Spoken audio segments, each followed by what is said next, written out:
Bonjour à tous et à toutes, j'espère que vous allez bien. Aujourd'hui on s'intéresse à la figure méconnue de Édouard le Confesseur, également connu sous le nom de Saint-Édouard.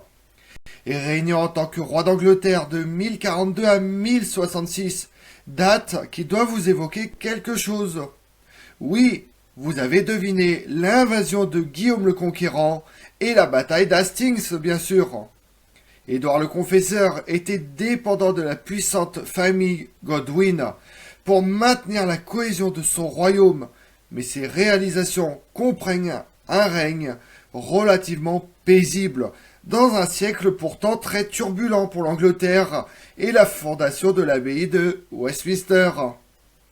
Sans enfant, le successeur d'Édouard le Confesseur fut Harold de Godwinson, qui devrait défendre son droit au trône, plus ou moins contestable et obscur bien sûr, contre plusieurs rivaux, dont le puissant roi de Norvège, Harald Hardrada, et le plus dangereux et le plus connu de tous, son cousin Guillaume de Normandie.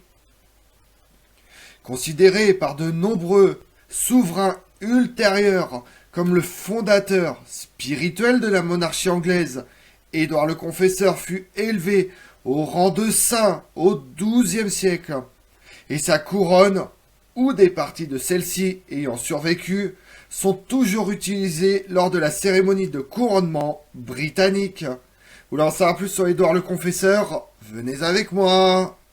Édouard vient au monde vers 1003 à Islip, dans l'Oxfordshire. Fils du roi Athelred II le Malavisé, 978-1016, et d'Emma de Normandie. Le frère d'Édouard, Edmond Côte-de-Fer, a brièvement régné sur l'Angleterre en tant que roi en 1016 jusqu'à sa mort la même année. Dans les événements dynastiques plutôt désordonnés de l'Angleterre d'avant la conquête normande, en 1013, Édouard doit s'enfuir devant l'invasion de l'Angleterre par Sven à la barbe fourchue et son fils Knut, avec son frère Alfred à Telling et leur mère Emma de Normandie, pour se réfugier auprès de leur oncle Richard II de Normandie. Après la mort de Knut le Grand en 1036, il échoue dans une tentative pour s'emparer du trône d'Angleterre aux dépens d'Harold Pied de Lièvre. Son frère Alfred est tué à cette occasion par la trahison du comte Godwin de Wessex. Il retourne en Angleterre en 1041, invité par son demi-frère Hardeknut, qui en fait probablement son héritier. Avec le soutien de Godwin de Wessex, avec qui Édouard s'est réconcilié, il accède au trône à la mort de Hardeknut le 8 juin 1042. Hardeknut avait été un souverain impopulaire en raison de sa sévérité, de ses impôts excessifs, et sa mort, probablement causée par un excès de boisson, fut regrettée par peu de personnes, comme vous en doutez. Le hasard voulut que 3 rois meurent en l'espace de 7 ans, et Édouard se retrouve inopinément sur le trône à l'âge de 40 ans. Quelle chance vous devez vous dire. Le couronnement du nouveau roi eut lieu à la cathédrale de Winchester le 3 avril 1043. Pour un homme qui semblait aimer la chasse plus que tout au monde, et dont le caractère est parfois décrit par les historiens comme faible, effacé, son règne devait être largement pacifique, une situation grandement favorisée par la réduction des raids vikings, une campagne victorieuse contre Macbeth, roi d'Écosse, 1040-1057 en 1054, et la soumission des rebelles gallois dans les années 1060. Il s'avérait que les ennemis les plus dangereux d'Édouard le Confesseur n'étaient pas ses voisins, mais des membres de sa propre cour. Édouard épouse Édith de Wessex le 23 janvier 1045, une alliance utile avec la famille la plus puissante du royaume d'Angleterre. En effet, c'est le père d'Édith, Godwin, le comte de Wessex, qui contribue largement à ce qu'Édouard conserve son trône face aux rivaux scandinaves, descendants de plusieurs de ses prédécesseurs. Il y eut quelques frictions entre les deux. Godwin préférant promouvoir les Saxons au poste clé de la cour alors qu'Édouard favorisait les Normands. Le comportement violent du fils aîné de Godwin, le comte Sven Godwinson, qui enlève l'abbesse de Leominster et assassine son cousin, le comte Beorn, était un autre sujet d'embarras. Les choses explosent en 1051, lorsque les Godwin refusent les ordres d'Édouard d'intervenir dans un conflit entre les habitants de Douvres et Eustache de Boulogne, en visite dans la ville où une bagarre se produit et où les hommes d'Eustache furent tués. Édouard organise un procès dont le résultat fut que des membres importants de la famille Godwin furent bannis en Irlande, et le roi envoie même sa femme Edith dans un couvent. Les Godwin n'étaient pas prêts à abandonner leurs terres, et lorsqu'ils reviennent en force en Angleterre 1 an plus tard, une guerre civile semblait sur le point d'éclater. Heureusement, le Vitagemon, le conseil des conseillers du roi, encourage Édouard à rendre aux Godwin leurs terres et leurs titres. En effet, les Godwin s'avèrent trop puissants et leurs partisans trop loyaux pour que le roi les bannisse trop longtemps. Edith sort de sa réclusion, reprend sa place légitime de reine. Après la mort du comte Godwin, le 12 avril 1053, son fils Harold Godwinson hérite de son titre de comte de Wessex et de son rôle de chef de famille et de commandant militaire le plus puissant d'Angleterre. Le comte Sven étant mort lors d'un pèlerinage au Moyen-Orient. Les frères d'Harold étaient également des hommes puissants dans le royaume. Tostig, comte de Northumbrie, et Gyrth, comte d'Est-Anglie.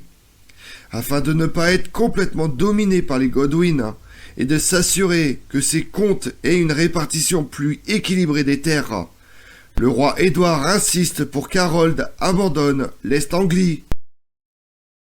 C'est aux alentours de 1051, alors que les Godwin étaient en exil et en disgrâce, que Guillaume, duc de Normandie, rend visite à Édouard.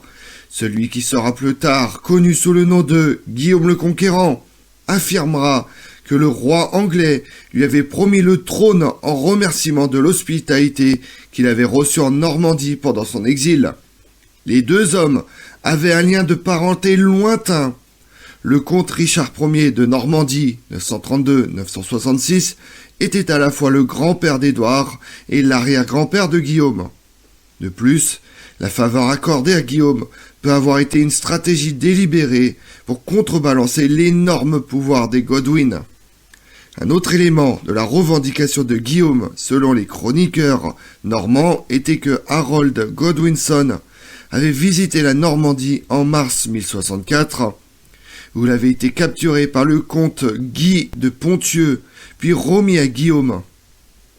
Les sources médiévales ne sont pas claires ou contradictoires quant à la raison pour laquelle Harold avait quitté le Sussex. Certains disent que son navire avait été détourné de sa route par une tempête, d'autres qu'il avait l'intention de rencontrer Guillaume en Normandie pour l'informer que le Normand était le successeur désigné d'Édouard. D'autres encore qu'Harold tentait de libérer des prisonniers anglais détenus en Normandie. Selon des sources telles que Guillaume de Poitiers, une condition de la libération d'Harold était que ce dernier promette de devenir le vassal de Guillaume et prépare le terrain pour une invasion de l'Angleterre. Il se peut que tout cela n'ait été qu'une justification de l'invasion de l'Angleterre par Guillaume en 1066, et les sources anglo-saxonnes contestent une grande partie de cette histoire. En fait, selon les sources anglo-saxonnes, sur son lit de mort, Édouard le Confesseur choisit pour lui succéder Harold Godwinson, qui était devenu son plus proche conseiller.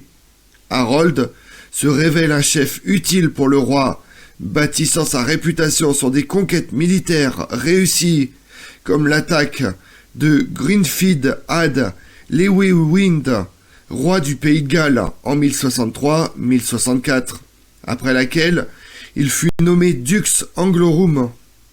En 1065, Harold avait également réglé une rébellion dans le Northumberland, causée par la dureté du règne de son propre frère Tostig, qui fut banni en Flandre. Et des rumeurs circulent selon laquelle Harold aurait manigancé tout cet épisode afin de s'attirer les faveurs du roi Édouard. Harold Godwinson, beau-frère du roi, était l'homme du moment en Angleterre. Et il n'est peut-être pas surprenant qu'Édouard, sans enfant, l'ait désigné comme héritier, même s'il avait favorisé le duc Guillaume de Normandie 15 ans plus tôt. Édouard, alors âgé d'environ 62 ans, meurt le 5 janvier 1066 à Westminster, et il fut, comme il devait, enterré dans sa nouvelle abbaye inaugurée l'année précédente. Le 6 janvier 1066, Harold Godwinson fut couronné Harold II d'Angleterre, probablement également dans l'abbaye de Westminster. La rapidité avec laquelle Harold se fait couronner est peut-être révélatrice des défis qu'il devait relever face à des rivaux dangereux. Le rival le plus dangereux était Harald Hardrada, roi de Norvège, 1046-1066, dont la prétention, très douteuse au trône d'Angleterre, reposait sur sa conviction d'être le souverain légitime du Danemark, qui avait autrefois contrôlé des régions d'Angleterre, et sur le fait que son propre prédécesseur Sven de Norvège était un fils illégitime d'Aelfingvu, épouse du roi Knut le Grand. L'autre rival était Edgar Ateling, arrière-petit-fils d'Athelred II et petit-neveu d'Édouard le Confesseur. Mais il n'était qu'au début de l'adolescence en 1066, et donc moins menaçant qu'Harald et Guillaume de Normandie.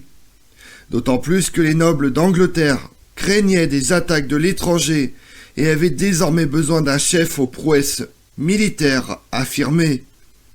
Le règne d'Harold sera en effet très court. Il doit d'abord faire face à une armée d'invasion dans le nord de l'Angleterre dirigée par Harald Hardrada et Tostig, le frère exilé d'Harold. Harold fut victorieux à la bataille de Stamford Bridge le 25 septembre, mais il doit ensuite se tourner vers le sud et faire face à l'armée de Guillaume le Conquérant à la bataille d'Hastings le 14 octobre 1066. Harold est tué au cours de cette bataille et Guillaume entame avec succès la conquête normande de l'Angleterre.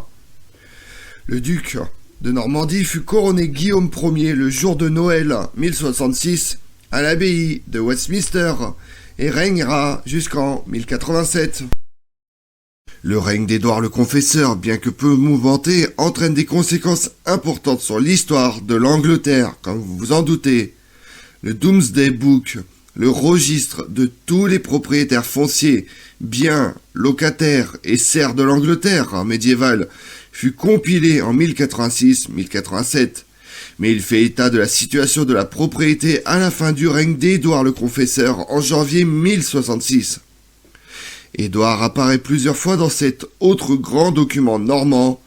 Vous la connaissez, la tapisserie de Bayeux bien sûr, 1067-1079, qui présente une histoire en images de la conquête de l'Angleterre. La renommée d'Édouard le Confesseur se poursuivra à bien d'autres égards, devenu le symbole même de l'Angleterre, d'avant la conquête. L'Église médiévale le canonise en 1161 pour sa grande piété et lui donne le titre d'Édouard le Confesseur en raison d'une croyance probablement erronée, selon laquelle son mariage ne fut pas fécond parce qu'il avait fait vœu de célibat. Le roi fut le saint patron de l'Angleterre pendant un certain temps aux côtés de Saint Georges, et son règne, considéré comme un âge d'or où un monarque juste gouverné avec sagesse, inspire le code de loi du XIIe siècle, les lois d'Édouard le Confesseur. Outre le fait que tous les futurs monarques devaient jurer de respecter les lois de Saint-Édouard lors de leur couronnement, Édouard le Confesseur inspire plus spécifiquement plusieurs rois Angleterre ultérieurs, comme Henri III 1216-1272 et Richard II 1377-1399, qui considéraient tous deux le saint patron digne d'admiration. Le premier lui ayant même construit un magnifique nouveau sanctuaire dans l'abbaye de Westminster, et ayant joué un rôle majeur dans sa canonisation. Édouard continue d'être commémoré pour chacun de ses successeurs, et l'une des couronnes des joyaux de la couronne britannique, la couronne de Saint-Édouard, a souvent été utilisée lors de la cérémonie de couronnement des monarques britanniques. Et même si une couronne de substitution est utilisée, elle est toujours appelée couronne de Saint-Édouard pour les besoins de la cérémonie. Henri III, lorsqu'il construit le sanctuaire de son illustre prédécesseur, retire probablement les robes, les bijoux et la couronne ou diadème saxon en or du cercueil d'Édouard pour les incorporer à ses nouveaux insignes royaux. Les joyaux de la couronne furent détruits ou vendus en 1649 après l'exécution de Charles Ier d'Angleterre. Mais certaines pièces furent récupérées et incorporées aux nouveaux insignes de 1660 après la restauration de la monarchie et le couronnement de Charles II en 1661. La couronne de Saint-Édouard en or massif fut fabriquée pour ce couronnement, pesant 2,3 kg. Elle comprend peut-être des morceaux de la couronne originale d'Édouard le Confesseur. Enfin, le plus ancien de tous les joyaux de la couronne est considéré comme le saphir de Saint-Édouard, une pierre octogonale taillée en rose qui proviendrait de la bague d'Édouard le Confesseur. Cette pierre est aujourd'hui sertie de la croix supérieure de la couronne d'État impériale qui fut fabriquée en 1838 pour le couronnement de la reine Victoria. Comme on l'a vu, Édouard le Confesseur fut le dernier roi à régner sur l'Angleterre avant la conquête du pays par les Normands de Guillaume le Conquérant. Souverain pacifique, aimé de son peuple, aussi éminent par sa piété que par sa générosité, Édouard le Confesseur sut se faire l'ami des petites gens et fut vite l'objet d'un culte populaire, mais il n'était pas fait pour être roi. Je vous remercie d'avoir suivi cette vidéo en ma compagnie. Si vous voulez connaître mes autres vidéos, retrouvez-moi chaque matin à partir de 6h45 sur ma chaîne YouTube Tout sur l'Histoire avec Damien, mais également sur les réseaux sociaux Twitter et Instagram Histoire Damien. Et pensez à liker, commenter et vous abonner. Je vous remercie à tous.